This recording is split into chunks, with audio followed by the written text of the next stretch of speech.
Be seated.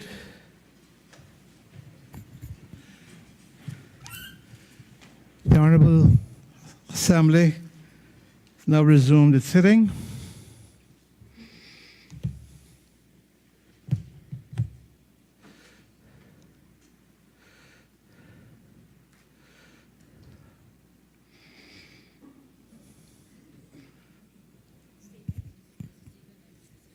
Finish. No, we're not doing it. Huh? No. Tomorrow. Yeah. Personal explanation. Personal explanations, None.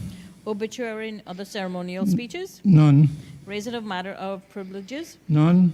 government business, bills, first readings, the Anti-Corruption Amendment Bill 2018. Mr. Speaker. Mr. Speaker. The Honorable the Premier. Mr. Speaker, may I crave your indulgence and forgive me, I ought to have raised it with you over lunch, and I didn't. But with your permission, sir, I would just wish to ask the House to recognize the tragic passing of a pioneer of the music industry in these islands and a friend to many of us, Mr. Charles Gregory, and to note that we mourn his passing and extend our deep condolences to his wife, Olive, his sister, Angie, and the rest of the family.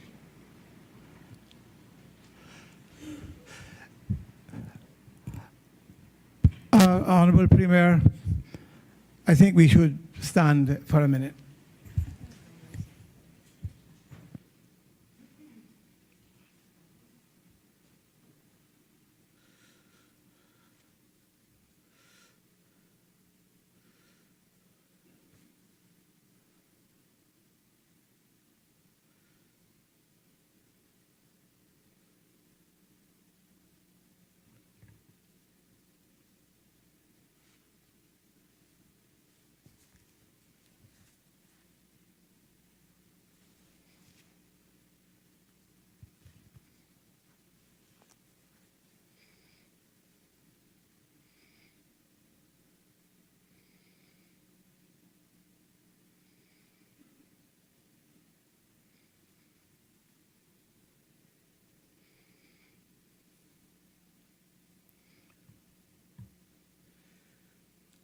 Please be seated. Thank you.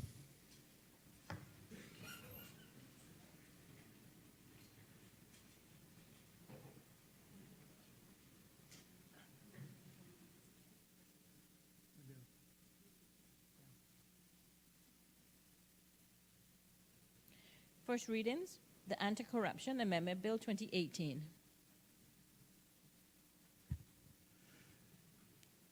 The bill has been deemed to have been read a first time and is set down for a second reading.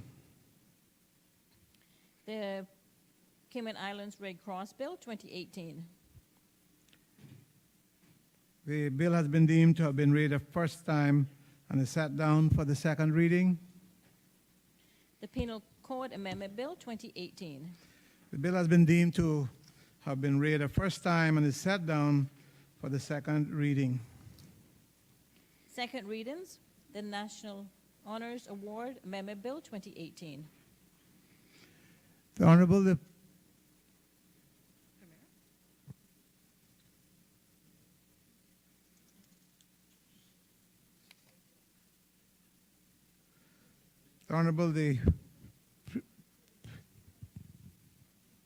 Premier.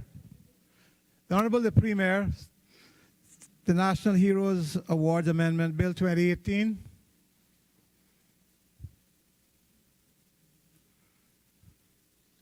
Thank you, Mr. Speaker. Mr. Speaker, I beg to move the second reading of a bill entitled the National Honors Award Amendment Bill 2018. The bill has been duly moved. Does the mover wish to speak thereto?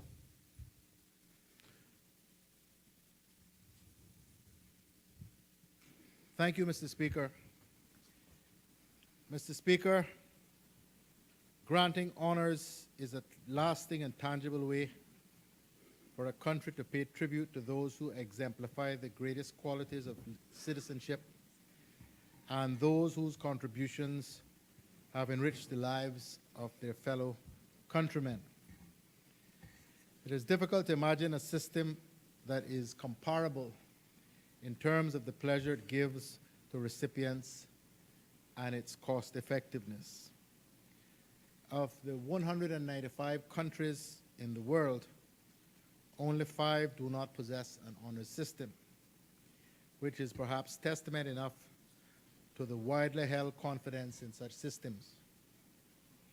It is noteworthy that in addition to the Cayman Islands, at least 2 other overseas territories, namely Turks and Caicos and Bermuda, are known to operate a local honors system.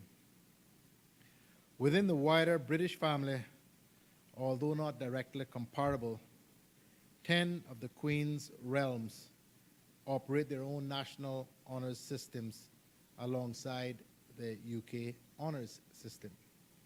So, Mr. Speaker, I say this in order to establish that our own system of honors is neither novel nor unprecedented.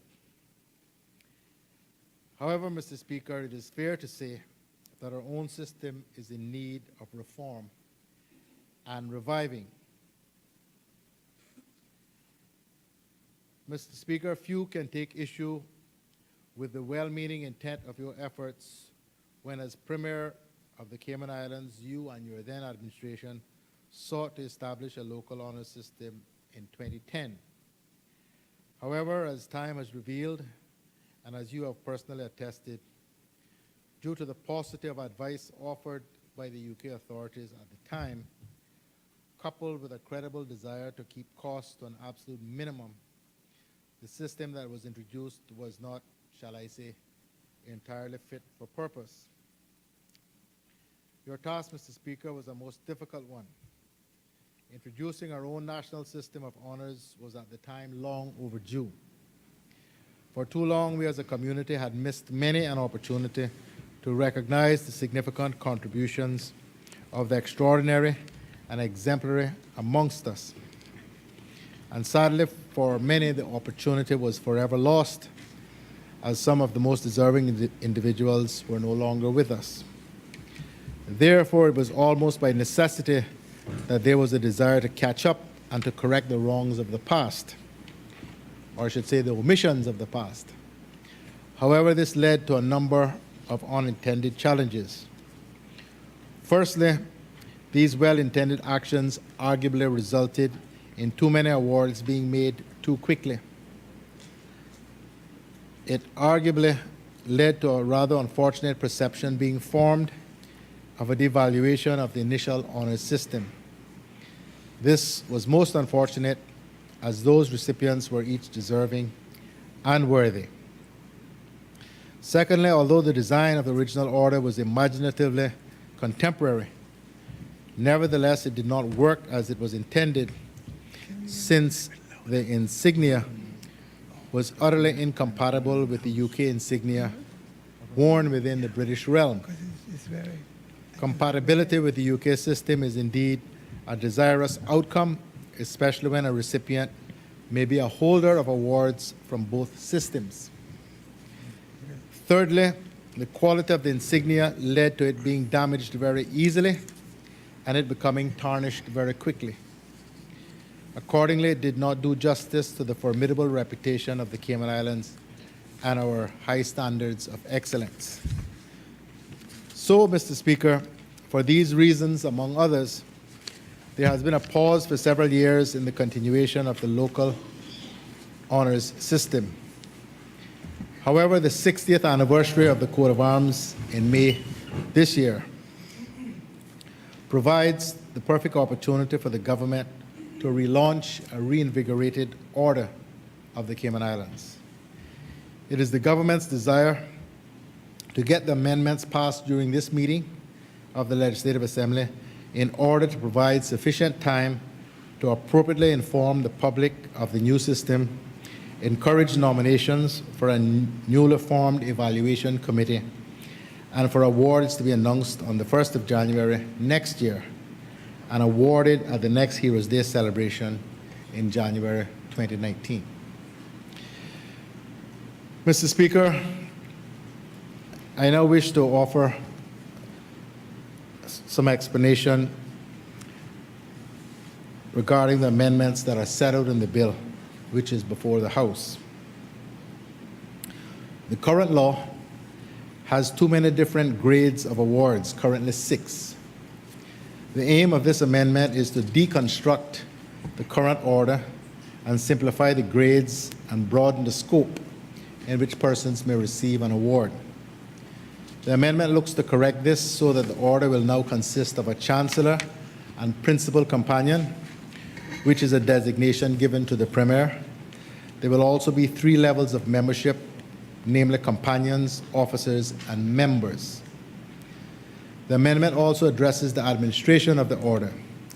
Moving forward, the council for the order, which was formerly called a committee, will consist of 5 members, namely the chairman, the Chief Justice of the Cayman Islands or a representative appointed by him, 2 members nominated by the Premier, 1 member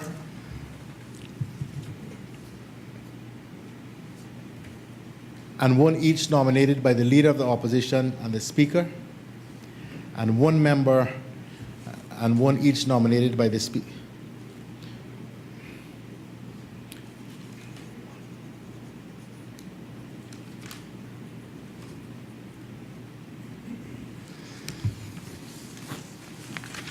Mr. Speaker, there's something wrong with my notes because the number only comes to 4. If I might have a moment, Mr. Speaker, this is an important point.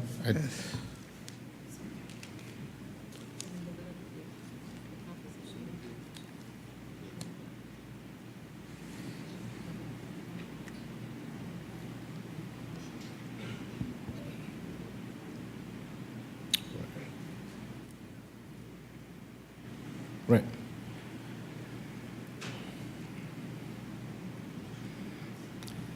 The chairman shall be the Chief Justice or the Chief Justice's designate. This is from clause 5, Mr. Speaker, repealing section 4 and substituting the following sections. The chairman shall be the Chief Justice or the Chief Justice designate, 2 persons designated by the Premier, 1 person designated by the Leader of the Opposition, and 1 person designated by the Speaker of the Legislative Assembly. Thank you. Additionally, Mr. Speaker, the amendment formally establishes the Cabinet Secretary as the Secretary of the Order and prescribes the function of the Secretary. The benefits of this addition are that proper administrative support is identified and there is already experience in the Protocol Office for assisting with national awards. Mr. Speaker, the all-important matter of who is eligible to be admitted to the order will also be addressed in the amendment.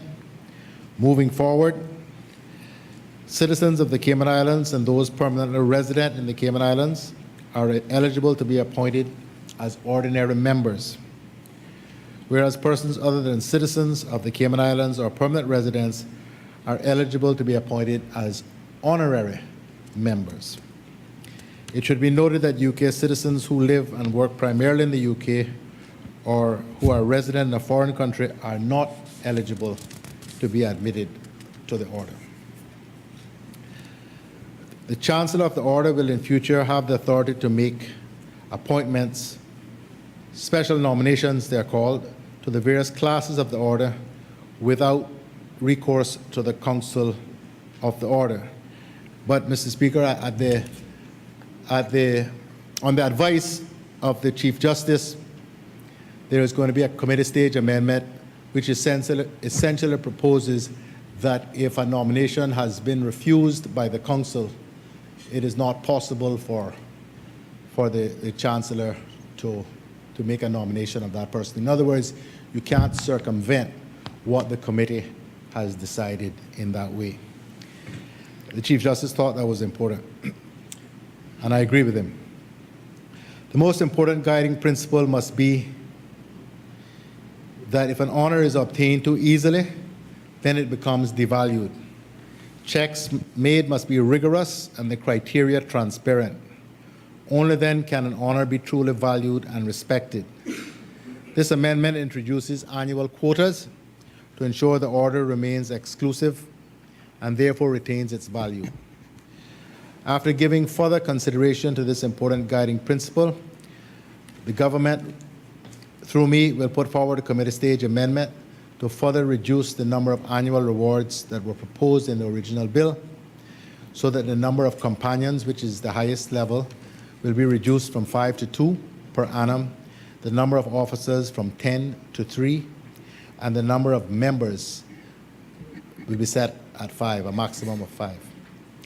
Another committee stage amendment will limit the number of special nominations by the Chancellor of the Order to an annual quota of only 1 under each level of membership. So you can't have a situation where the Premier can decide to have 5, 6, 7, 8, 9, 10 a year. Mr. Speaker, the amendment also grants a latitude to a political recipient to refuse to accept an honor award without having to give grounds.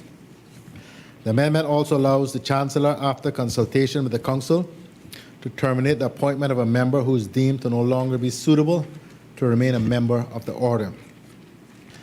A motto of the Order is also established by this amendment, and it is, "Determination conquers all." This was chosen because Caymanian people have been defined by their grit, courage, and ability to defy the odds. It is a most uplifting and edifying motto for a new order and its worthy recipients. Mr. Speaker, it is our desire for both future members of the Order and citizens themselves to have a better understanding of how an honor system can work and its relevance in a modern society. We will therefore embark on a public education campaign to explain how the Order works. Mr. Speaker, this is one of the lessons learned from the initial introduction of an honor system. In fairness to those who originally established the Order, we should explain that its original foundation was hampered by insufficient knowledge and preparation, and that the UK's civil servants at the time were perhaps reluctant to interfere unduly and therefore did not offer sufficient guidance over its implementation. Mr. Speaker, please now allow me to briefly describe the newly designed insignia of the Order. The badge of the Order is a stylized 5-petaled flower with the arms of the Cayman Islands within a circlet in the center. The badge is ensigned with a device which may be described as follows: between 2 wild banana orchids, or a cross azure, all issuant from a coronet, OR. Companions shall wear a blue enamel badge of the Order suspended from a ribbon worn around their neck, or in the case of ladies, worn on a bow on the left shoulder. Officers shall wear a blue enamel badge of the Order on a ribbon suspended from the left lapel of their jacket, or in the case of ladies, worn on a bow on their left shoulder. Members shall wear the badge of the Order in gold on a ribbon suspended from the left lapel of their jacket, or in the case of ladies, worn on a bow on their left shoulder. The ribbon of the Order is royal blue with thin white borders. There is a broad white stripe in the center. Mr. Speaker, allow me please to now briefly address what is perhaps the most sensitive part of this exercise. Notwithstanding some of the issues already identified, it is vitally important that current holders of the Order or esteemed original recipients are not made to feel that their award is somehow tainted or that their insignia is inferior to the newly designed version. To this end, my government will be offering to reclassify individual awards for any recipient and give the appropriate new class in exchange. There are many precedents internationally for this course of actions, not least in the UK. When the George Cross was established in 1940, recipients of the old Albert Medal and the Edward Medal were allowed to exchange their medals for the new cross. It should be noted that some did accept this exchange, but equally many chose to retain the original medal. That will also be the case here in Cayman. If some wish to retain their original medals, then they will be allowed to do so. Once these amendments come into effect, the Cabinet Office, led by the Protocol Office, will work with the new Council to contact previous recipients to ensure that they are aware of the revised regime. Mr. Speaker, in closing, let me reiterate there are many advantages in continuing with an honors system. First, it affords the government greater opportunities to give recognition to worthy citizens. Also, running in parallel with the UK honor system gives greater scope to those who are charged with ensuring that achievement and service is recognized, are recognized whenever possible. Importantly, as the nomination process would be administered locally with little oversight from Whitehall, an award in the Order of the Cayman Islands would not impinge on a person's eligibility for recognition later in their lives for an award in the UK honors system. It is for the government to decide how best the two honors systems, the UK and the Cayman Islands, can operate simultaneously. It should be noted that rules specifying use of certificates and the wearing of medals and insignia, as well as specifics on the nomination process, will be set out in regulations which can be made in the Cabinet. The efforts to revive our national system of honors would not have been possible without the expert advice of Major David Rankin Hunt, who worked in the royal household, holding numerous posts, including administrator, a position he held until retirement in 2014. In 1999, Major Rankin Hunt was appointed secretary of a working group set up by the royal household and chaired by the Earl Marshal to organize and plan for future ceremonial events. He held this appointment until his retirement. Since retirement, Major Rankin Hunt has been advising Commonwealth realms and other countries on honors and awards, and has designed and instituted honor systems and individual orders, decorations and medals for Antigua and Barbuda, Grenada, St. Lucia, Tonga, Tuvalu, the Solomon Islands, and Barbados. We are indeed grateful for his expert yet practical advice throughout this process. Mr. Speaker, with this, I wish to commend the National Honors and Awards Amendment Bill 2018 to this Honorable House. Does any other member wish to speak? The member for Newlands.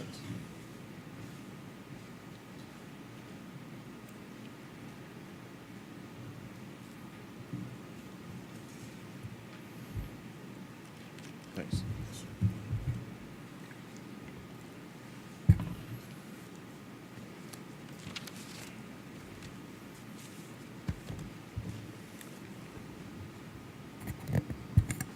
Thank you, Mr. Speaker. Mr. Speaker, I rise to give a brief contribution to the National Honors and Awards Amendment Bill. And I want to begin by saying that I am fully in support of what this order is attempting to achieve in recognizing and rewarding Caymanians who have contributed to this country, who have been model citizens, role models, and people we look up to, people who the younger members of our society should aspire to be like. And in saying that, Mr. Speaker, I have to say that I've always supported that idea, that notion that we needed to have a system apart from those other ones that exist that are not Cayman-focused, Cayman-centric, that from time to time Caymanians will benefit from being recognized. I think it is, I agree with the Honorable Premier that it is time for us to enhance and improve this order and make it something that all of us can be proud of, all Caymanians. And I'm glad to see, Mr. Speaker, that the Honorable Premier has made some attempts to do that. I think as our country continues to develop, Mr. Speaker, we will find it more and more important to do things like this for our people. As we become more advanced, and as the Honorable Premier said earlier today, as we start to try to stand on our own, it is good, and I'm glad to see that we have moved forward and that we are on par with other countries who have established similar regimes. That said, Mr. Speaker, I do have some observations and concerns, and I will try not to take too long in pointing those out. But I do recall a number of years ago, Mr. Speaker, when you were the champion of this particular law, the Honorable Premier did have concerns similar to mine in terms of the potential for the politicization of the order. And Mr. Speaker,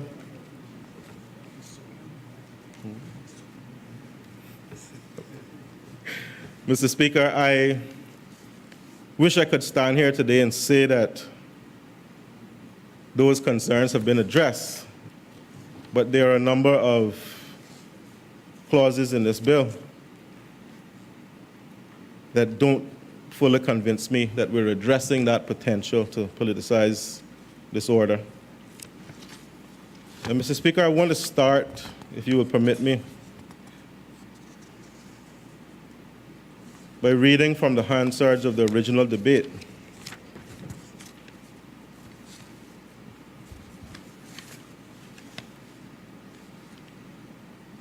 Where the Honorable Premier. Mr. Speaker, just to ask if Premier, if the member could let us have a copy of. I was going to see where he was going and then intervene. Mr. Are you Speaker, going to read from Hansard's? Yes, Mr. Speaker. Well, then you need to have copies.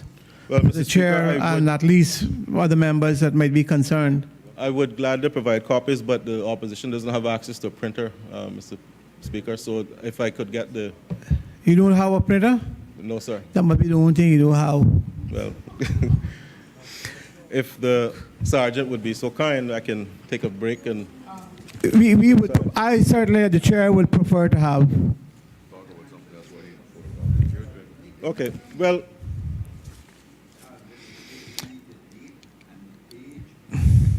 Yeah, because, Mr. Speaker, I need this copy because I have notes on it and highlighting. So if Honorable member, you can name the page, but you can't read from it and lay it on the table then. He can't lay it on the table, but he can read excerpts. But they can print copies there. Oh, yeah, he can.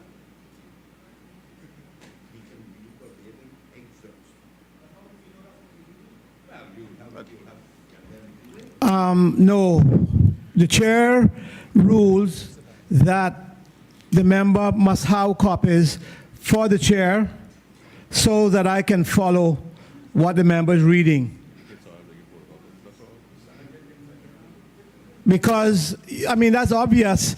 It would be obvious to members to understand that if a member is reading something or is pretending he's reading, I would know whether it's correct or not.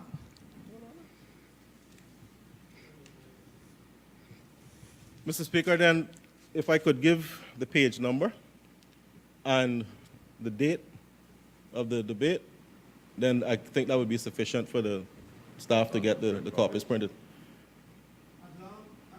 Member is not going to read. No, I refrain from reading until everybody, Mr. Speaker. Page 156, page 157,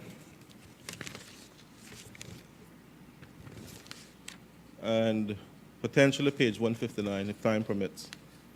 And the debate took place on Monday, the 29th of June, 2010.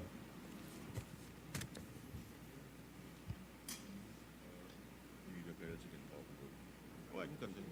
I just wanted to show that because that's a part of it.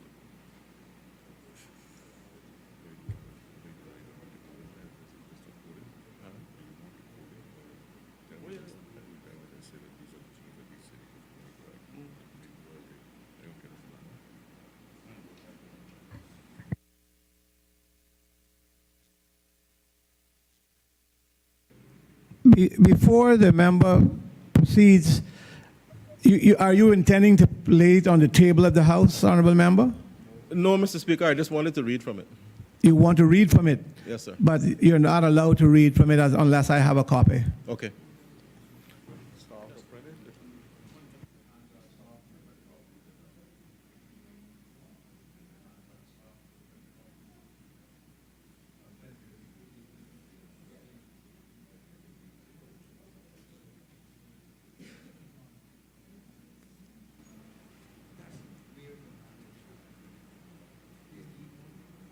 They can go get the copies, but in the meantime, if you. Don't waste time. I will continue. If you need. Don't waste time.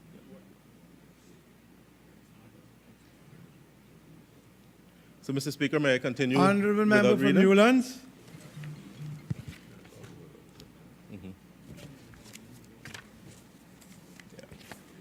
Put this here.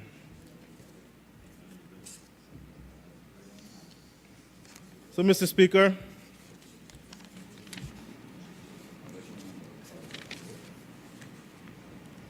looking at the actual bill, Clause 4 of the bill, June 28, 4.3, 2010. establishes that the order is administered by the Premier as Chancellor and Principal Companion of the order. Going back to my original point, Mr. Speaker, this is where the Premier and I agreed, where I agree with the Premier's position in 2010, where he said there was a danger of politicizing the order. In that we have an appointed chairman and the Chief Justice, whoever we're making the Premier, the Chancellor. And later on, I will explain why I'm saying that that still leaves the door open for the perception. I'm not accusing anyone of politicizing it, but there's a perception which the Honorable Premier will remember he was concerned about as well. Mr. Speaker, the membership of the Council, the makeup of the membership, again, doesn't give me much assurance that that perception of politicization of the order will go away. As the Premier mentioned, Mr. Speaker, when he introduced the bill, the Premier gets to appoint 2 members to the Council. The Leader of the Opposition is going to appoint 1 person, and the Honorable Speaker will be appointed one. We're allowed to appoint 1. Again, I think this makes my point that this is a bit lopsided, because with the Leader of the Opposition only being able to suggest 1 person, the Speaker being appointed by the government, I would essentially say that Mr. Speaker. Mr. Speaker, I hate to interrupt the member and his flow, but he has just submitted that the Speaker is chosen by the government. that is not the case, which I'm sure he's aware of.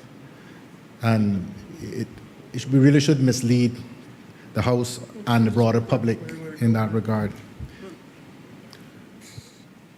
It is suggesting that your role, sir, is not an independent one. Mr. Speaker, I think we're saying the same thing. The Speaker is appointed by the House, but the government has the majority in the House. So, okay, I was trying to shorten it so that, I didn't take up too much time, but. Can the honorable members steer away from making anyone being able to make that even an assumption of what you're saying? Well, Mr. Speaker, I'll just get straight to the point I was trying to make then. I don't think that the Speaker of this Assembly should be appointing anyone to this council. This is not a function of Parliament. This is a function of government. And my suggestion, Mr. Speaker, would be that if we want this to be free of any criticism, of any concerns of being politicized, that the leader of the opposition be able to appoint two, and the Honorable Premier be able to appoint two. I think that would make it well balanced, and that would be the solution to remove any doubt. I'm trying to be fair, Mr. Speaker, in my suggestions, because this is not an order that we want to become tainted as it did the last time. Mr. Speaker, looking at Clause 5 of the bill, which creates a new Section 4.5 in the law. This section allows the Premier to terminate a member of the Council. Again, this comes back, Mr. Speaker, to the concerns about political influence and so forth. Why not make it so that the chair of the council have the authority to terminate, or maybe a majority vote of the membership? But again, I'm just seeing too much being injected here, giving the Premier, I think, authority, which under normal circumstances may be appropriate, but in something like this, I don't think would be appropriate. It also says, Mr. Speaker, that the Premier can revoke membership of a member of the council, and it doesn't say that he has to provide a valid reason for that. Mr. Speaker, Clause 7 establishes that only Caymanians and PR holders can be admitted to the order, and I fully, as I said earlier, support that amendment. And it ensures honorary members, which I think also is quite appropriate. Mr. Speaker, when I read the Hansards of the original debate on this law, I recall that the member from my colleague, the member from East End, raised this concern when in his debate, which I would have read had I been permitted, but I don't have the, I don't think everyone has the Hansards yet.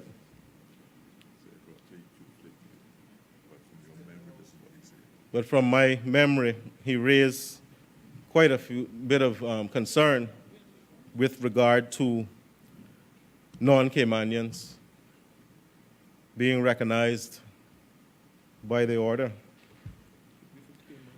So I am glad to see, Mr. Speaker, that the Premier has listened to that concern and ensured that it was dealt with in this bill. I think that provision, to be honest, and I agree with the members at the time who argued against it, I think that would have been a bit of an embarrassing position to be in, having an order established to honor Caymanians and having a way built in there that non-Caymanians could have been recognized. So I'm glad to see that that has been dealt with, Mr. Speaker. These honors, Mr. Speaker, appropriately should be for our people.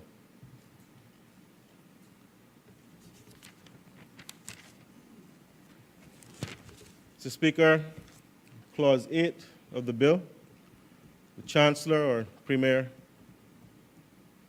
can also make appointments on his own without the Council's support. Again, Mr. Speaker, this goes back to the potential, the perception of politicizing these honors. And I recall in his debate, Mr. Speaker, the Honorable Premier spoke passionately in his rejection of that possibility. And I agreed with him then, Mr. Speaker.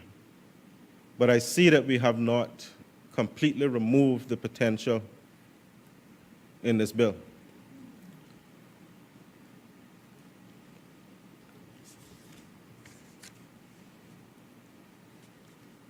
Mr. Speaker, I believe the Sergeant has the answers now. Can I wait until he distributes them?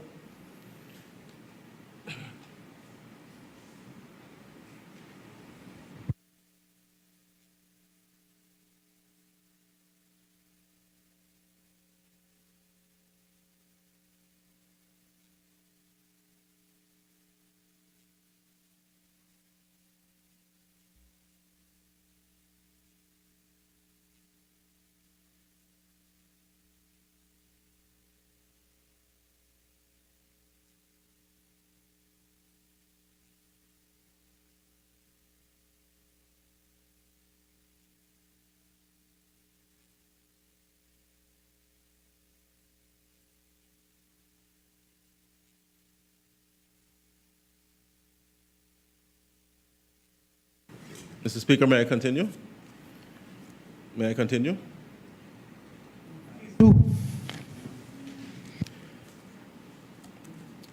Mr. Speaker, I think this is the appropriate time for me to actually read from the Hansards, with your permission.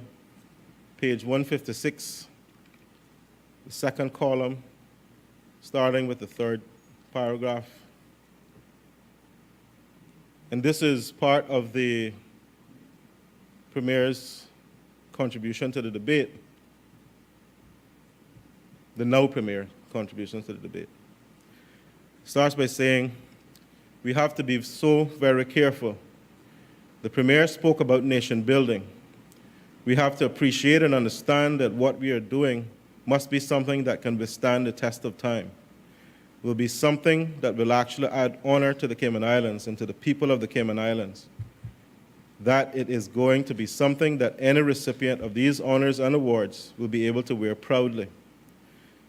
The great concern, and I will go into the reasons shortly, that the legislation as drafted gives me is its potential for politicization of the granting of honors and the appearance of, even if it does not become politicized, but the appearance because of the way the structure is set up.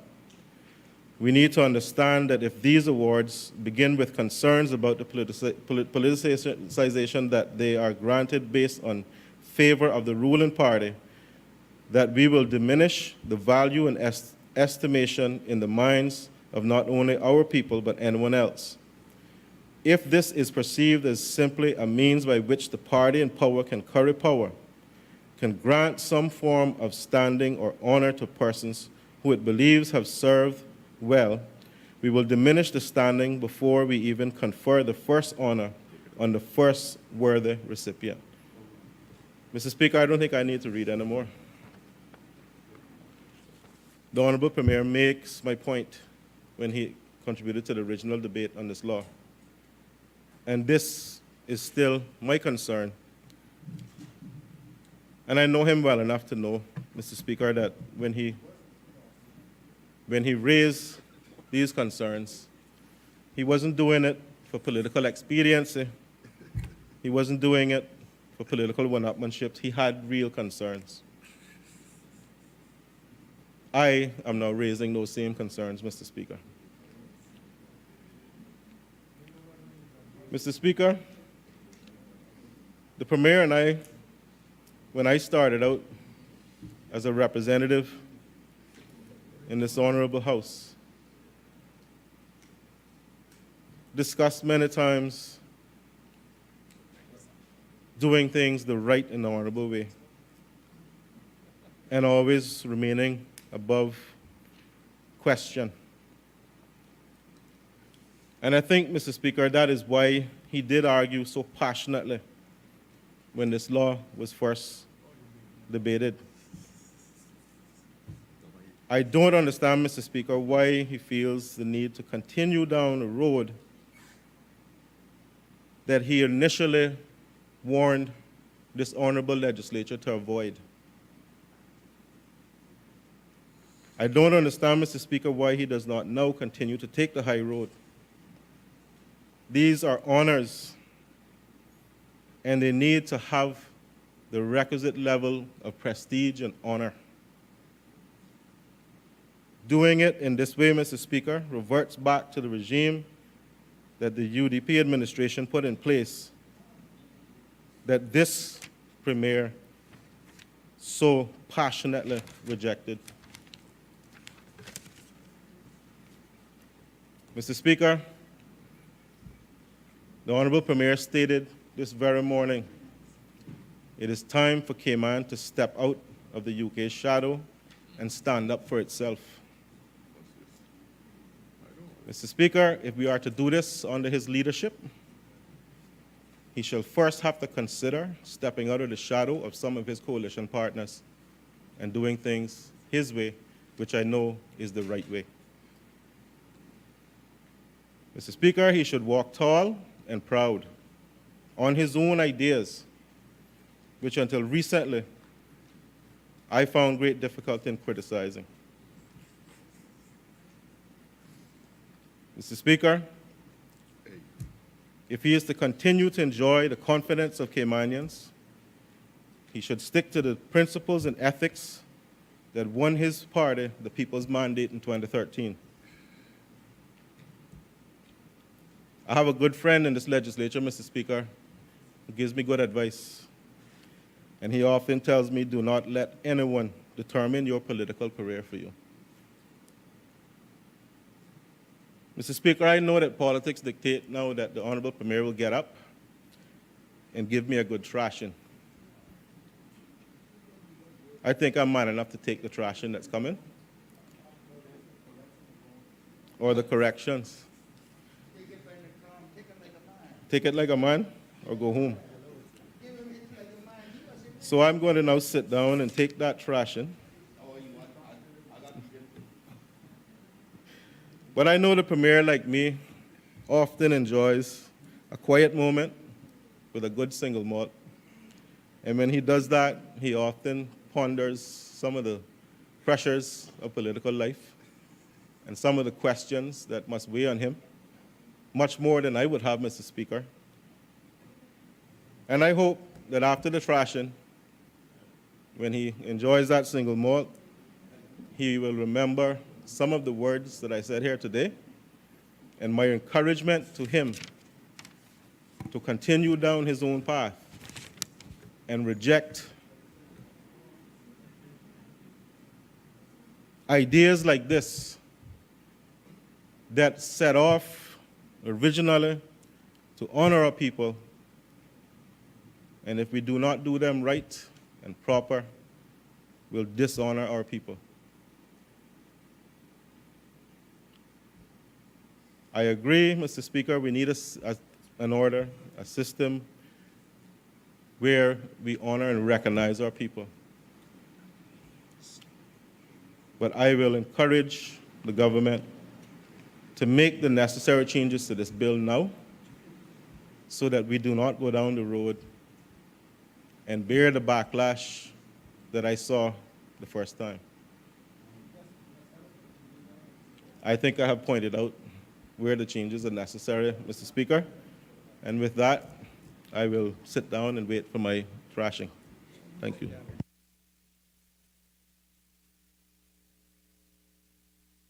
Other member wish to speak? Member from East End? Look like you didn't want to recognize.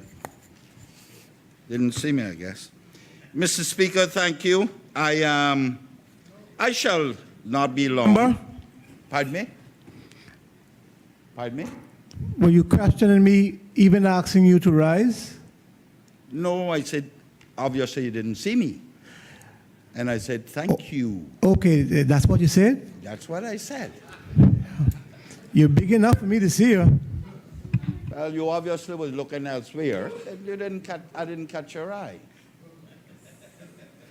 Mr. Speaker, be that as it may, I shall not keep you in this honorable house long, but there are a few concerns that I have on this amendment to the honors bill myself.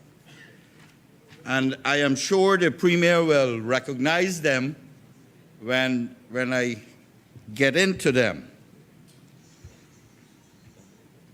The Premier will remember that whilst we, during our tenure in Cabinet, that was 2005 to 2009, I brought a motion to Cabinet to do away with that white tunic, and the plumes, because I thought at the time that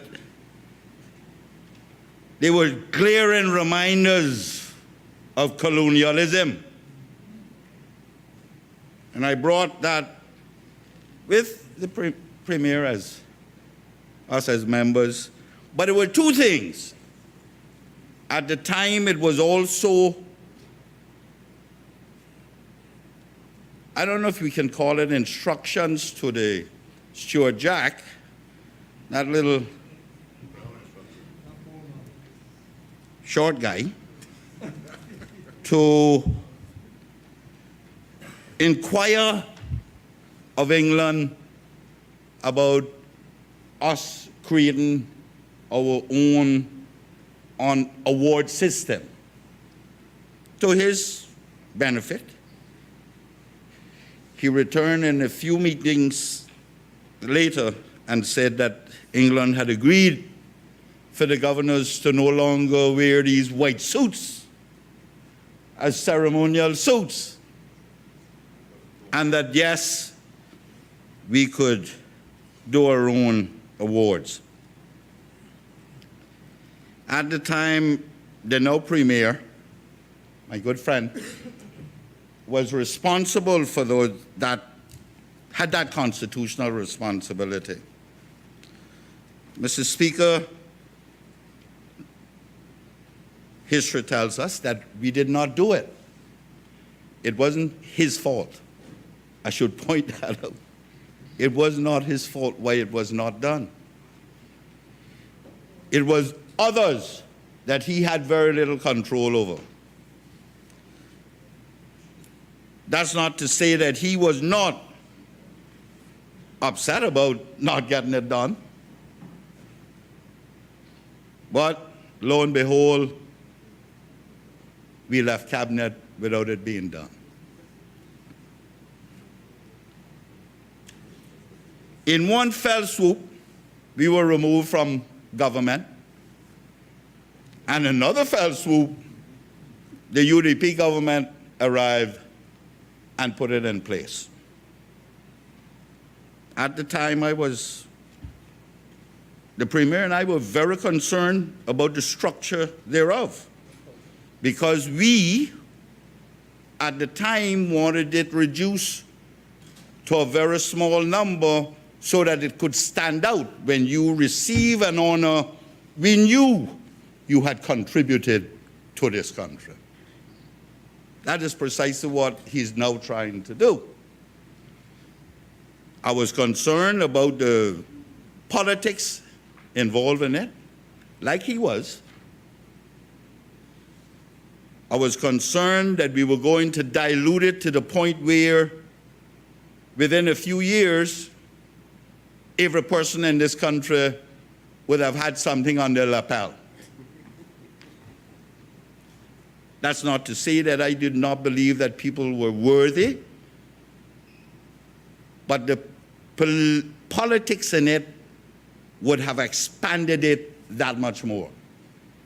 Precisely why, Mr. Speaker, when this government was honoring seamen,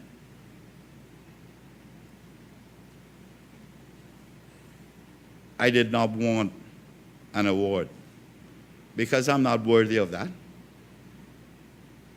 I spent 9 years, 10 years, 9, 10 years.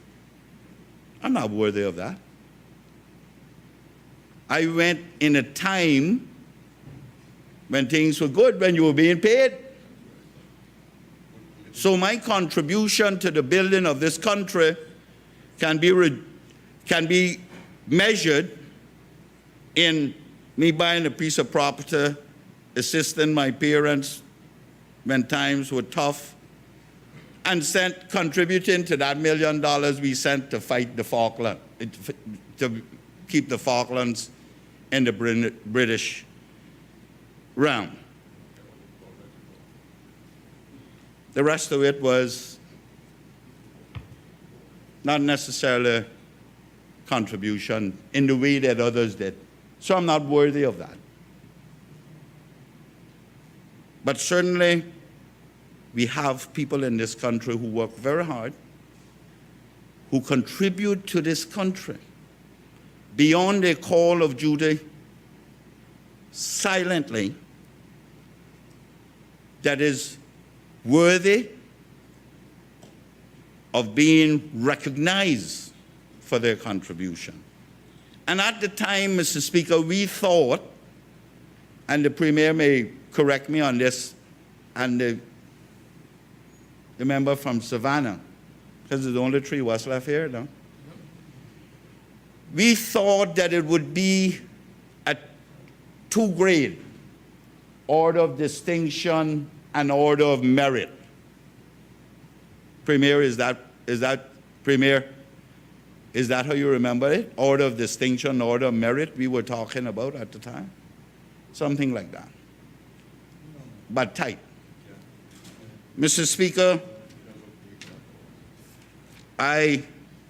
one thing I have been gifted with is a good memory, and I am almost sure.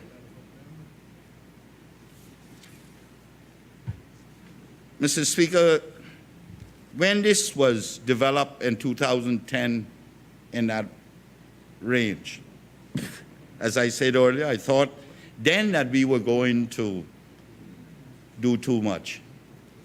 We need to find, because we need to find or expand the certificate and badge of honor, of order, no? Badge of honor. We need to expand that so that that can be recognized for people who made contributions as well. But we need at least 2 that we can distinguish people who really contributed to this country, way beyond their call of duty.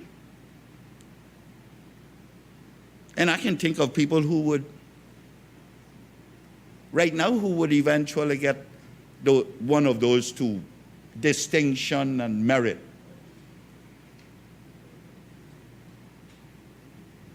Now, I trust the Premier has not tried to change anything in here when it comes to certificate and badge of honor. I would like, and I notice it's not. I don't know if companion and officer should not be the only 2. And then we expand the certificate and badge of honor. Because right now, the certificate and badge of honor, some years we don't even award it.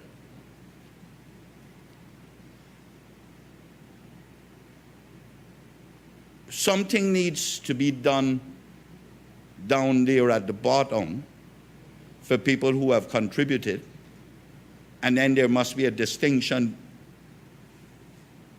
separation of those who have contributed beyond their call of duty. I recognize the Premier says that we are going to commit a stage amendment to reduce the companion by 3, I believe, and the officer by 7, and then the member, I don't recall if he said by 3 or by 2. That's all well and good, but my notes that I had made on this was, suppose the amount that we are proposing here is not nominated on any given year, in any given year. We could, well, the law says the quota would be the amount listed here. I believe that somehow we need to think that over and see where those other people. We should also say in here that someone who is nominated can be nominated for the second time, or third time, or fourth time. At some stage, their nomination may get traction over all the others that has been nominated at that time, subsequently. Mr. Speaker, like my colleague from Newland said, I didn't agree with it then, and I'm not going to agree with it now. Premier should have no authority to give an award in this country. Whether it's my good friend or my good enemy, I do not support it. Whether that is in the cards or in the skies or in the heavens, that should never happen.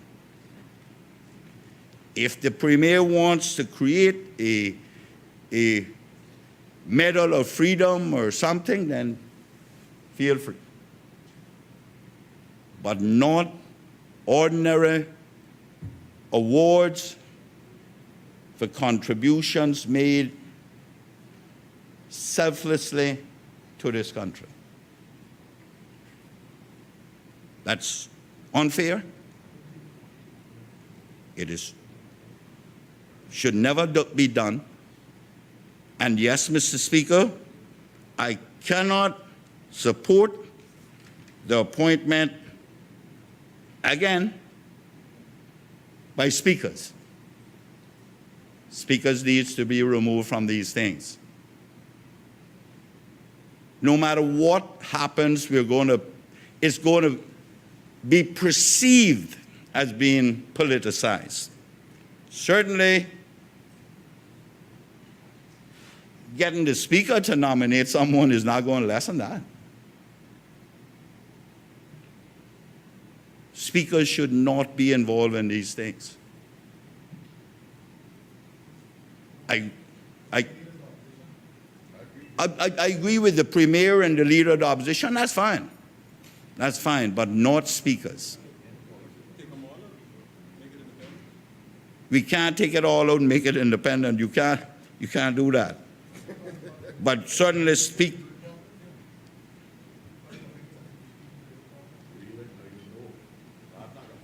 You thought I bring in English people, do it properly for me? Oh, we all qualify, but certain positions don't. We all qualify. And you know, I removed that white coat out of Georgetown and then plume off the head for that same reason. For that same reason. And Mr. Speaker, the Premier and I was in a little dialogue there, and he talked about removing ourselves from that grasp that has been around our neck all these years. Oh, I'm going back for that one. I promise you I goes back for that one.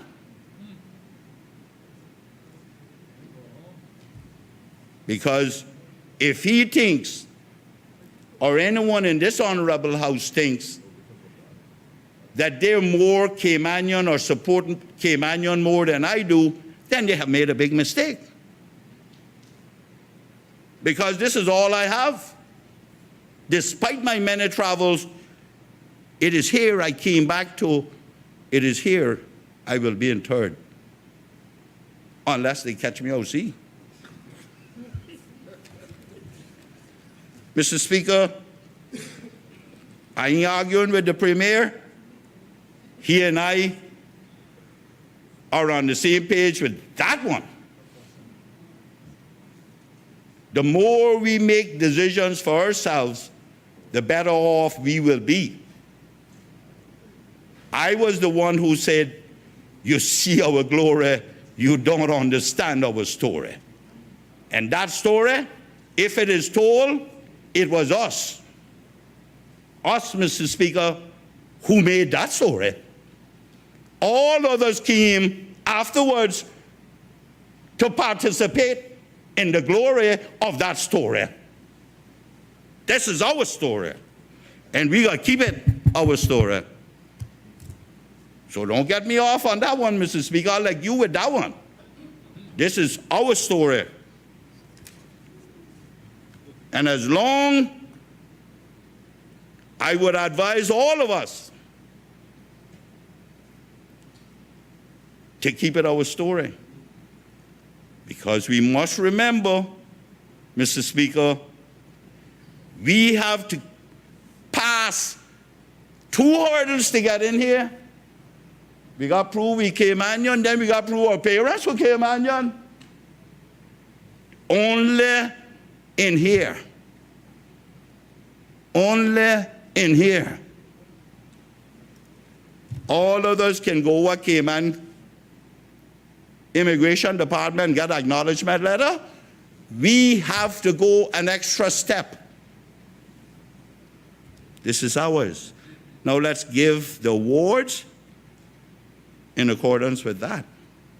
We don't need nobody to come tell us how to issue awards. I'm just saying it may not be necessary. And I understand the objective here is to get the Chief Justice as chairman, show fairness, impartiality,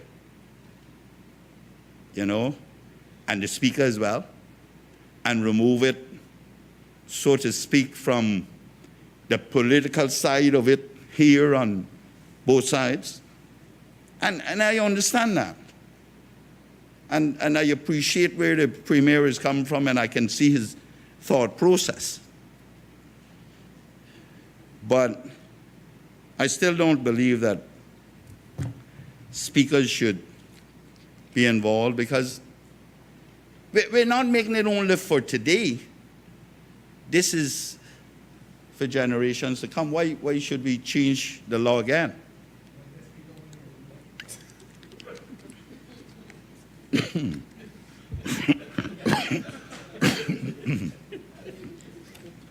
Might be a speaker that I like. We should like them all, because they should be without bias.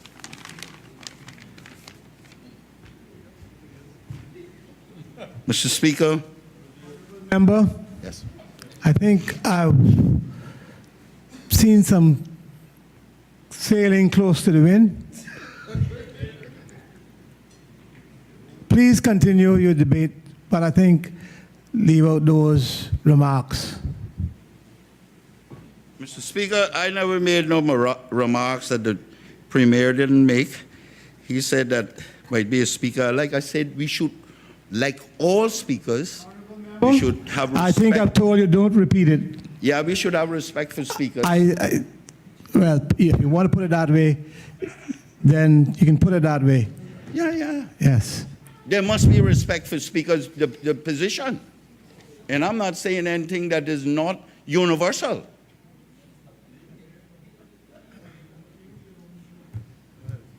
Respect, you know.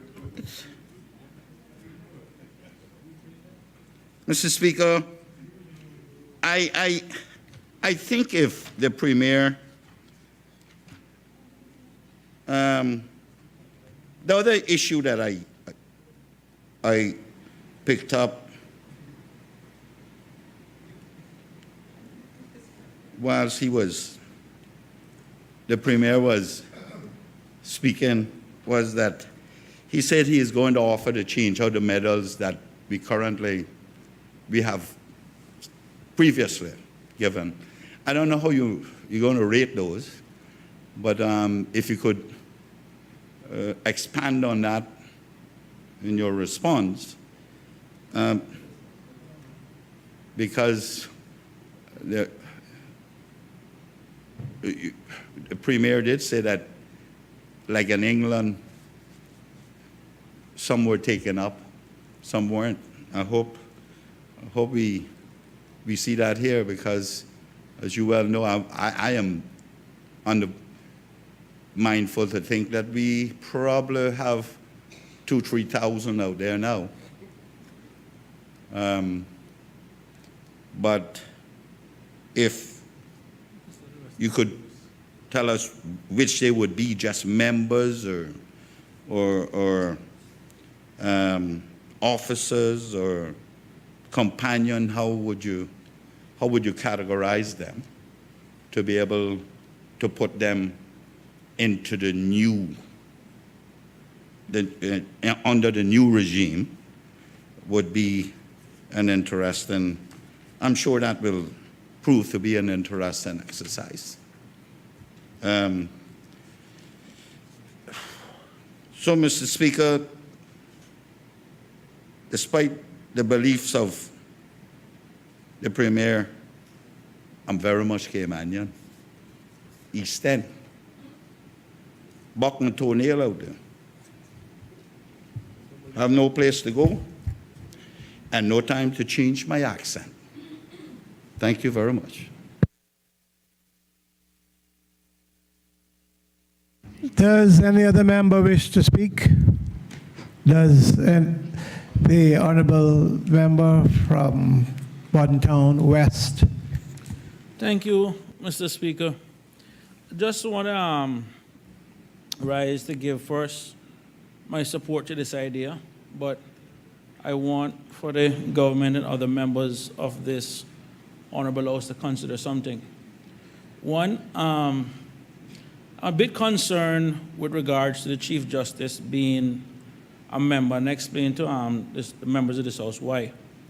Is that the one thing I think that we need to also address in the law, or make it clear, is that if there are certain behaviors or a person goes on who have received an award, commit a crime or something, I think we should have an automatic mechanism in which for that award to be taken from that person.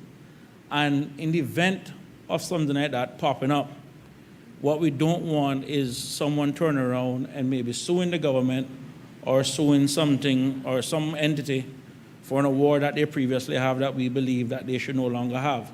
So I think that's just one of the things, and maybe it's something that's dealt with in the regulations, I'm not sure. But at a minimum, I think we should have clear language.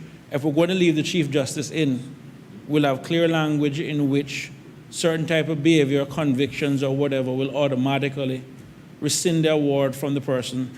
And at least if we're going to leave the Chief Justice in, it will be clear cut and not something that he would probably, him or his court will have to rule on.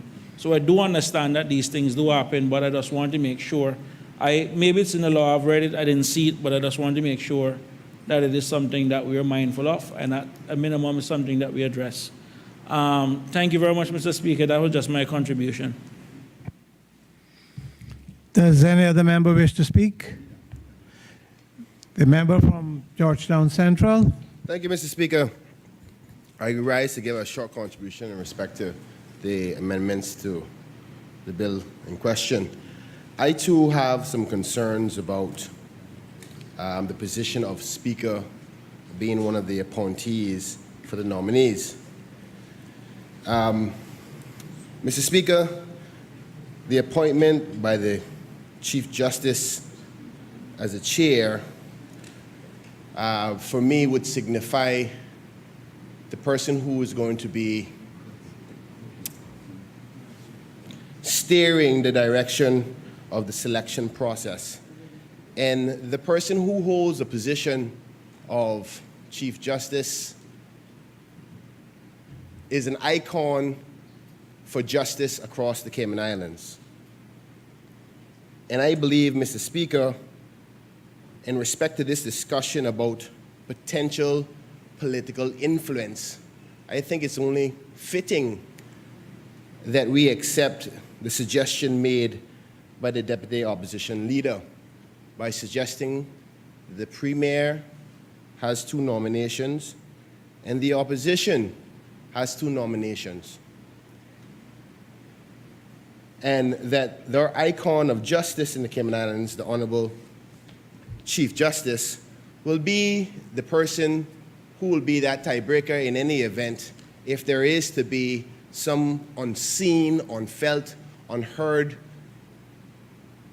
biases in any capacity, because the Chief Justice is that icon of true justice, and particularly with this kind of honor that we want to give to people, who else to be the tiebreaker of it all?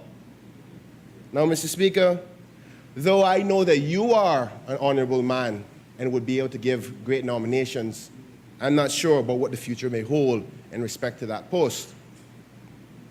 Neither will I know what or whom may hold the post of the Premier of the country. And I think, based on the odds, if you divide it into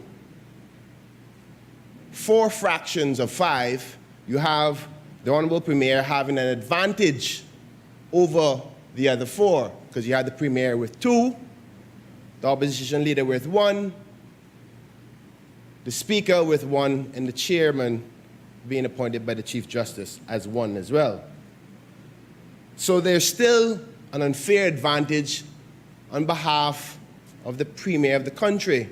Now, these awards, Mr. Speaker, in my interpretation of what we're trying to do, has nothing to do with any political sides, but a viewpoint of the masses of the country, which comes from both sides. So I would, in order for me to support this, that would be one of the amendments that I would like to see happen, and in order for me to give my full support. But besides that, I want to congratulate the government for moving forward with this.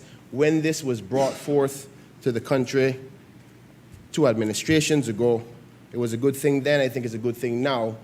But I think the members of the opposition has legitimate points of fear, of concerns about political influence. And like the now Premier had said in his contributions back in June of 2010, even the mere perception of political interference will devalue this whole process. And I think that having 2 votes from both the opposition and the government will fix that issue. But before I wrap up, Mr. Speaker, I want to genuinely say the opportunity that I had to work with the Premier, I know he's not a man that would want to leave something that is seen to be unfair with the honor for the Cayman Islands. And I know that he will not be able to run as the Premier again, so I know that he will do the right thing to make the amendments to allow it to be that the opposition can appoint 2, and the government can appoint 2, to make it a fair and equal balance for this country. Because though the opposition may not be the majority, but they do represent a portion of the country. And that's what true democracy is about, Mr. Speaker. So with that being said, I want to congratulate the government for continuing to nation build through these types of efforts, and I give the government my full support as long as those amendments are made. Thank you, Mr. Speaker.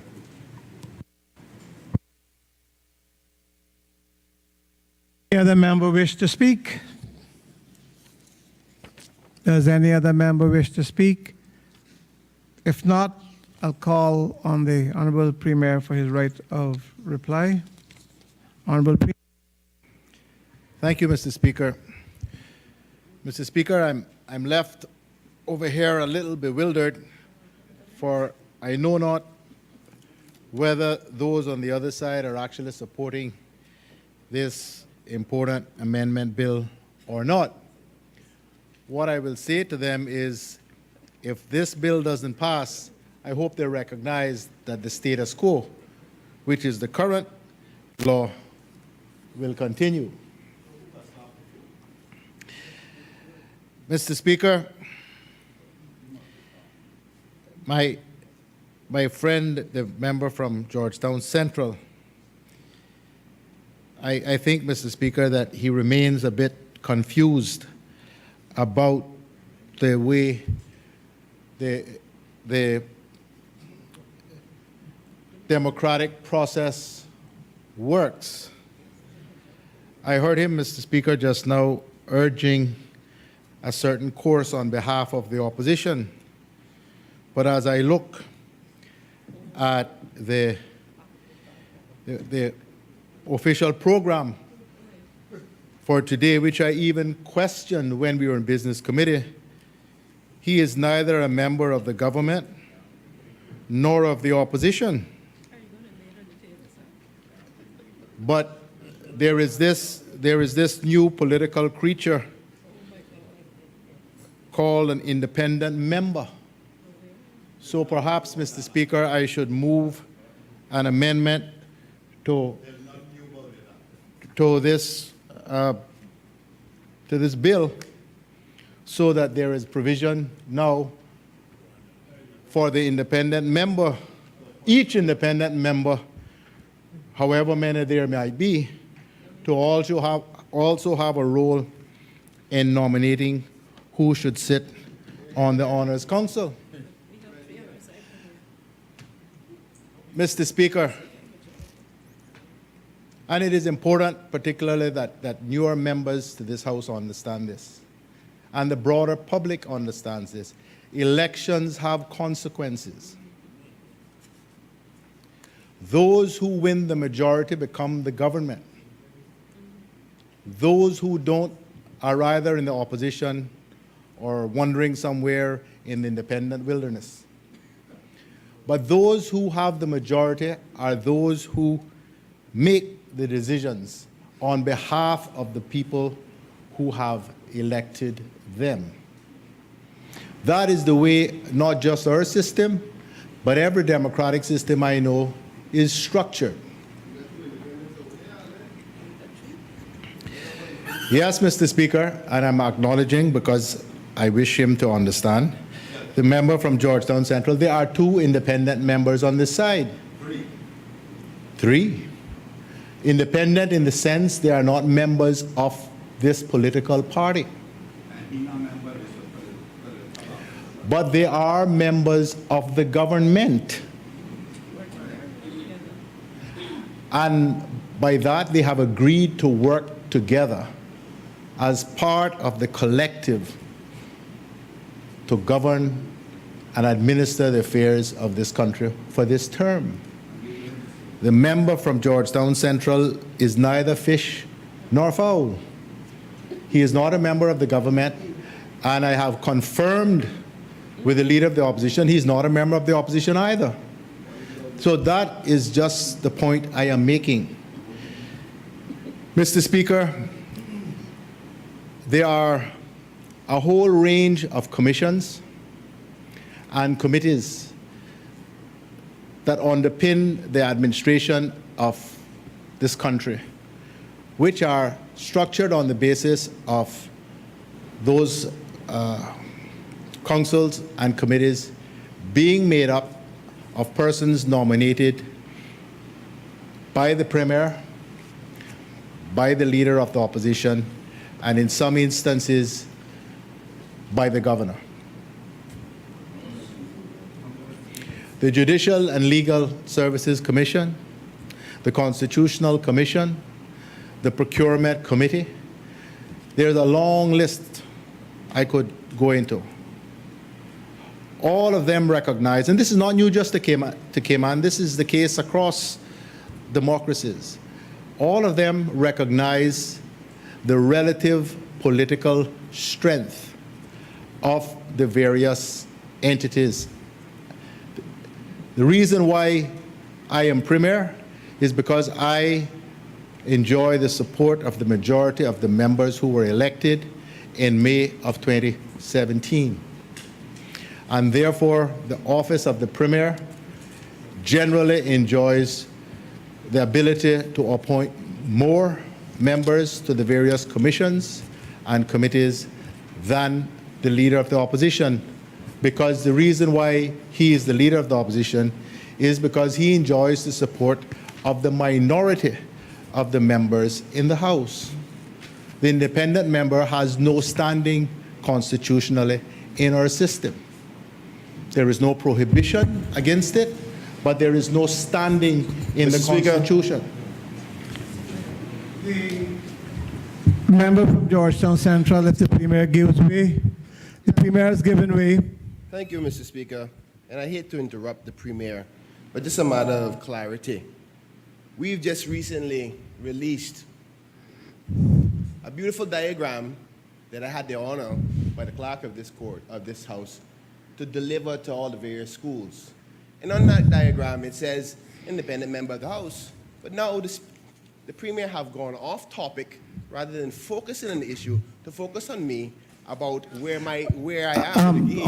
Honorable member, are you seeking clarification? I'm seeking clarification because we... Can you please ask a question then, please? Mr. Speaker, how can the Premier say it's not constitutional if, in fact, we are then telling the public through our education system that I am in part of this House as an independent member? Honorable Premier. Mr. Speaker, I am not saying his position is unconstitutional. Members can choose whatever they want in terms of where they sit and who they support. I am simply saying it has no recognized constitutional status, and therefore it does not feature, that is, independent members, in appointments to commissions or councils or anything else, because the adversarial system of government, the Westminster system of government, which we have adopted, recognizes an opposition, a government and an opposition. Sometimes the opposition is made up of 3, 4, 5, 6, sometimes 10 different political entities. I'm not saying they all have to be together. I'm simply saying that an independent member enjoys no special status constitutionally, and therefore, if the member wants to be part of the appointment process, he needs to rejoin the opposition. He needs to rejoin the opposition. Mr. Speaker, under the new procurement law, this has just been handed to me. The Premier is entitled to appoint 4 or nominate 4 members to the Procurement Committee. And the Leader of the Opposition, only 1. And the Deputy Governor, 3. The National Security Council, there is 1 for the leader of the opposition gets to nominate 1, and the Premier 2.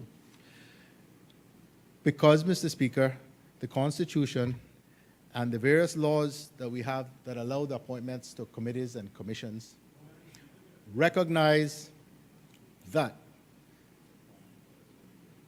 the result of the democratic process entitles whoever happens to be the leader of the government to be able to have more influence over the constitution, the makeup of these various bodies, than those who are in the minority. This arrangement, Mr. Speaker, this arrangement, Mr. Speaker, suggested in the amending bill is modeled after what obtains in a number of other democratic systems where there are honored systems. And there are variations. Some, Mr. Speaker, give all the power, quite frankly, to the leader to decide not on who sits on committees, but to decide on who actually receives honors. I have consulted at length about this particular issue, and I have striven to provide a certain balance to the nomination process. I have personally asked the Chief Justice to take on the role as chairman of the committee. He did so, Mr. Speaker, only after very careful thought and consultation with his fellow judges, for he feared some of what we have heard here this afternoon, of concerns about politicization. He has written to me in terms which says he is more than satisfied that the structure that is being proposed will not expose himself or his nominee to accusations. Well, people can always accuse, accusations with any basis of politicization. Every system that I have looked at has allowed the executive some degree of latitude and opportunity to make appointments in special cases. Every system I've looked at. We have, Mr. Speaker, and Caymanians always struggle with this, and I can say this now as I enter the twilight years of my premiership. We have a problem as Caymanians in recognizing each other, because me and you grew up together. Me and you drink coffee together. Me and you have a beer together. We can't say, we can't acknowledge, we can't accept that Mr. Bush, who is the Speaker, should have a say in who's appointed or who's nominated to a committee. That old Alden, I grew up with him. How he expect to be able to nominate somebody to be considered for an award? We have to get past that as a people, and some of the people in this House, some of the elected members in this House, have to get past that in their own mindsets. Alden McLaughlin can only be Premier for another 2 years and 9 months. It'll be somebody else here. It won't be me. Remember that. Don't think about Alden and what you don't think about him, what you don't like about him. Don't think about the Speaker, Mr. Bush, because you don't like him. It'll be another Speaker there at some point. We need to think, Mr. Speaker, about the system we are putting in place and ask ourselves if the system that is being put in place is a system that is likely to do what we are trying to do, which is to confer honor and respect on people of this country who have made stellar contributions. Get past the personalities and the smallness and the pettiness of mind that I have heard this evening, Mr. Speaker, Premier, coming from the benches across. The member from East End, you had your say. Allow the Premier to finish his debate. Mr. Speaker, I thank you for that, but he should have allowed me to finish mine. He should have done that during the constitutional talks. Well, but this is not a constitutional talk. It's a bill. Honourable member from East End, I've kept asking you. You have sailed close enough to the wind all evening. Stop it. And this is the last time the chair will say that to you on this matter. Member from Newlands.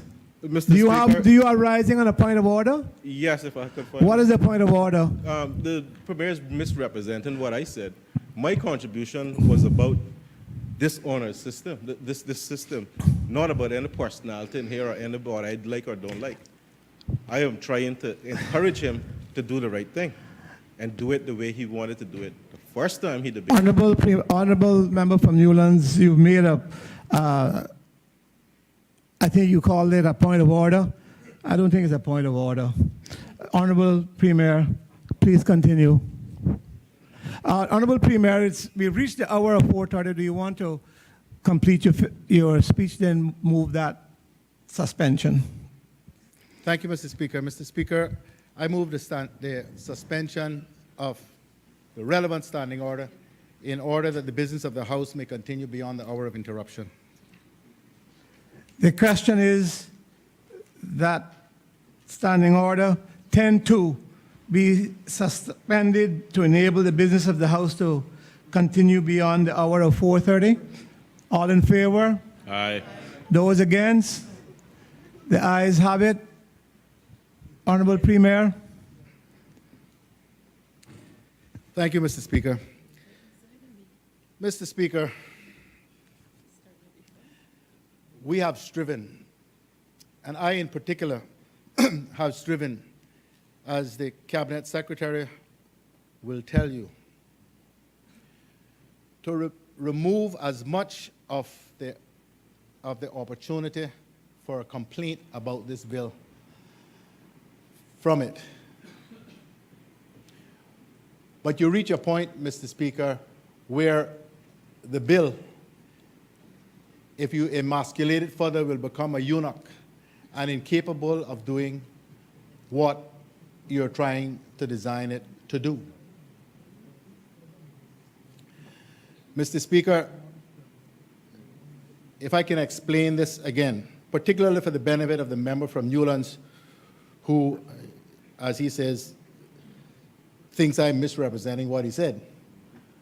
But, Mr. Speaker, I was blessed with the power of discernment, and you can speak all kinds of fine things around what you're trying to say, but I know where your mind is based on what you say. And I know, Mr. Speaker, when they appear on certain radio shows, they won't speak in this nice, temperate way about these proposals. Mr. Speaker, the system as it is proposed now with these amendments creates a council which will deal with the award of national honors in 3 categories: companions, officers, and members. It will also deal on occasion with medals for valor or bravery. The council is to be made up of 5 members. Its chairman will be the Chief Justice or his or her designate. Then there are 2 persons who will be nominated by the Premier or Chancellor of the Order. 1 person designated by the Leader of the Opposition, and 1 person by the Speaker. In large part, all of the nominations made by people for the conferral of the award are dealt with and determined by this council. They're not dealt with or determined by the Leader of the Opposition, the Speaker, or the Premier. In addition to that, the bill proposes that the Premier can, in certain circumstances, declare 1 person per year to be, in each category, to be a recipient of an award. None of those people can be persons who have previously been turned down by the council. Completely outside that scope. So, Mr. Speaker, the opportunity for, or the perception, which seems to be the concern of some members on the other side, that somehow the system is still too political, in my view, is without a proper basis. No honor system that I have looked at has removed the ability of the executive in certain circumstances to confer honor. Whether you look at the United States system, the UK system, the Canadian system, Barbados, Antigua, look at them all. And Mr. Speaker, and this comes back to the point where I was just getting a little bit riled. If we don't believe that the persons who hold the offices, the highest political offices in this land and who were elected through a democratic process, are capable of and entitled to make these sorts of decisions, then who do we think should? They got fly in some specialized people from places that know better, from England, from the United States, who know better and who are somehow unaffected by any of the considerations that would be borne in mind by us, who are of this place and who represent the people of this place. That's what I'm saying, Mr. Speaker, when I was getting riled a little earlier. We have no confidence in our own selves and our own abilities to do these things, but we go on the talk shows and we rail against the UK and we rail in here. But when we have a chance to confer this ability on our own, we say, no, no, no. You know why? Because it's not me. Because it's not me. Mr. Speaker, we have to get past this small, petty way of dealing with matters like this. Honorable Premier, the member from Georgetown Central. Are you, honorable member from Georgetown Central, are you rising on a point of order? A point of elucidation. Elucidation? Yeah, he has to give. Well, it's up to the Premier to give that if he wants to do so. I wish to help him with this. Mr. Speaker, I want to say thank you to the Premier for allowing me to say that. I just want a matter of clarity. I don't think I said or any other member of the official opposition said that we suggest anybody from outside to be a part of this. What we were just saying was the number balance within Caymanians, because what was suggested was 2 persons being selected from the opposition. So a matter of clarity, because it's making it sound like we are... Mr. Speaker, this is not Honorable Premier. elucidation. This is renewing his debate. Yes. I'm much afraid, honorable member from Georgetown Central, that you're going back and traversing the same road you traveled before in the debate. Honorable Premier, continue, please. Thank you, Mr. Speaker. Mr. Speaker, I think I have said enough when it comes to those issues. Mr. Speaker, some of the other points and concerns which have been made by some members, I take them on board fully. Nor am I trying to say that what we are proposing here is perfect. And perhaps in time to come, we may need to make some further adjustments to it. We have explained why we are trying to get this bill through now.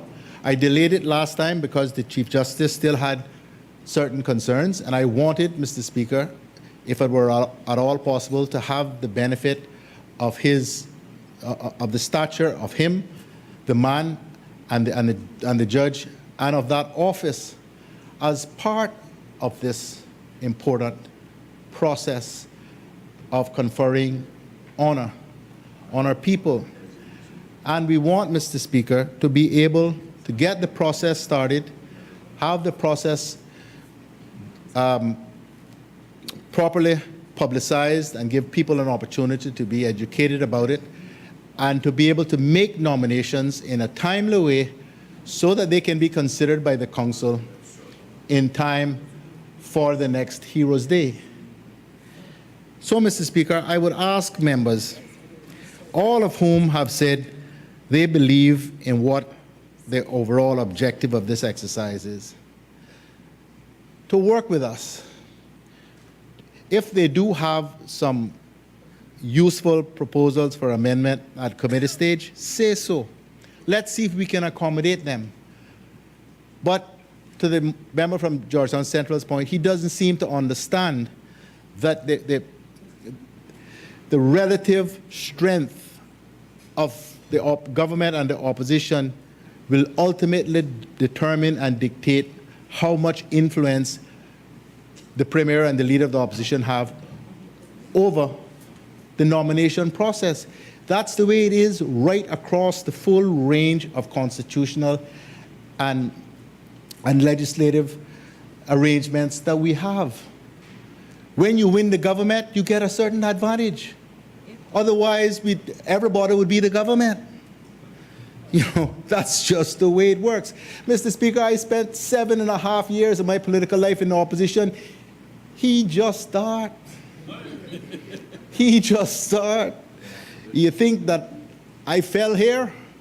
No, Mr. Speaker. I clawed my way up here by my fingernails sometimes. So just be patient, Mr. Member from Georgetown Central. I'm not vexed, you know, not at all. I just get a little bit riled sometimes about some of these things. Mr. Speaker, I believe the bill is good. I believe it is good for Cayman. I believe it is good for where we are trying to take Cayman. We have a lot to celebrate. That's why we're here. 50th anniversary of the first meetings of the House here. We are new, you know, Mr. Speaker. We got our first constitution in 1959. We're going to celebrate that next year. We are new as a democracy in the grand scheme of things, and we have come far. Let's all continue to work together to celebrate how far we've come and how much further we can actually collectively take this country. As I said, Mr. Speaker, I am in the twilight years of my premiership. I now see things in a different way. And in some cases, I have a lot less patience than once I did with certain things. But in other ways, I have even more patience than I ever thought I could possibly have. Because I know that in my lifetime and in my time as an elected member, my country has marched steadily forward, sometimes faster than others. Sometimes you had to stop and camp along the way and try to regain some strength. But we have gone ever onwards, ever upwards as a country and a people. This is just one small step in us trying to build our own pride and esteem and respect for each other and for those who have contributed. That's what we're trying to do by this. Let's work together, Mr. Speaker. I urge all my colleagues in this House, let's support what is a good bill. It may not be perfect, but it is good. And it is good for Cayman, and it will be good for our people. Thank you, Mr. Speaker.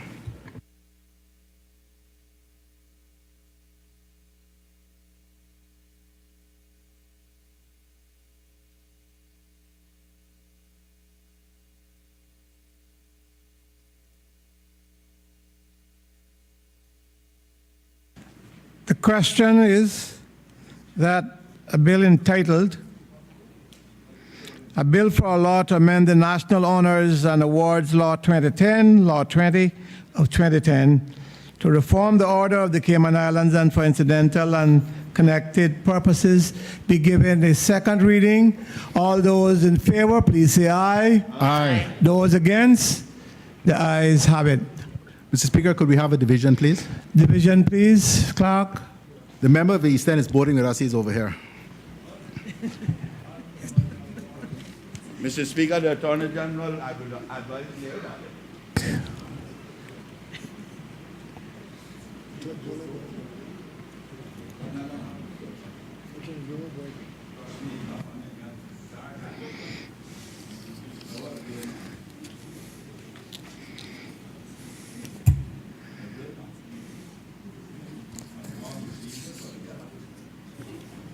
Honorable Alden McLaughlin. Aye. Honorable Moses Kirkconnell. Honorable Juliana O'Connor-Connolly. Honorable Dwayne Seymour. Aye. Honorable Roy McTaggart. Aye. Honorable Joseph Hugh. Aye. Honorable Tara Rivers. Honorable Barney Bush. Captain Eugene Ebanks. Miss Barbara Connolly.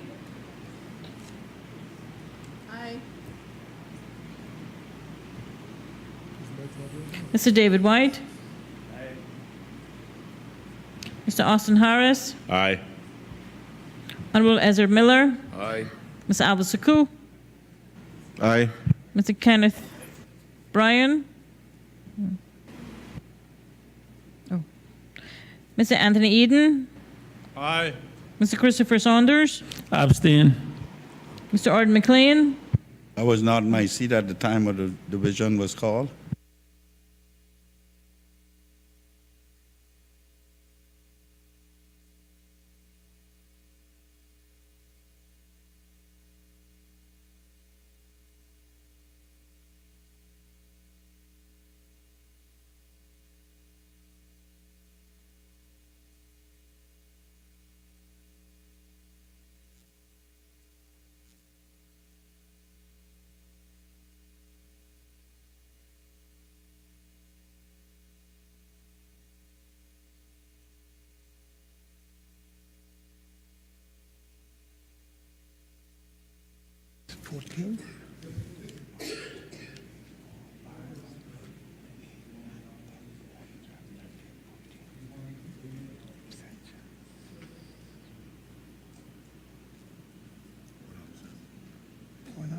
One abstention.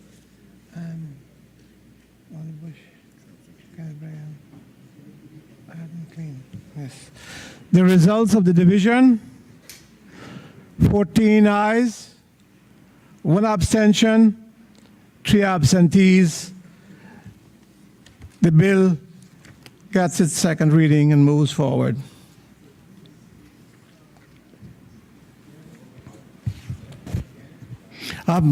Honorable Premier, are you moving the adjournment at this time?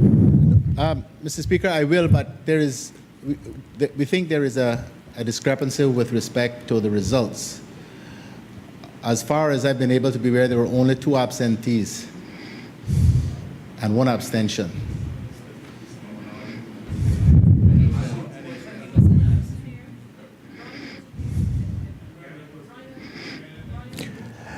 The member from East End were in the chamber but not in his seat.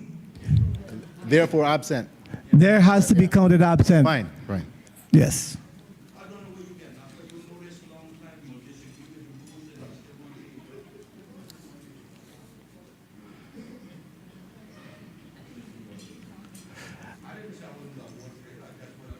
Honorable Premier.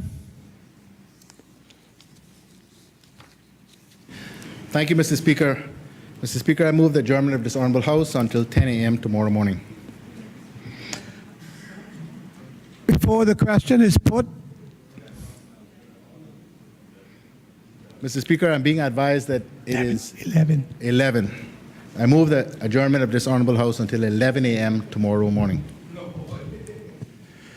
Before the question is put, honorable members, please be reminded of the welcome reception and the plaque awards to members and families of previous members this afternoon, this evening at 6 o'clock, and tomorrow morning at the admin building at 9 a.m.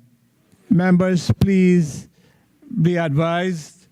The question is that this House do now adjourn until 11 a.m. tomorrow, Thursday, 6th of September. All those in favor? Aye. Those against? The ayes have it. The House stands adjourned until tomorrow at 11 a.m.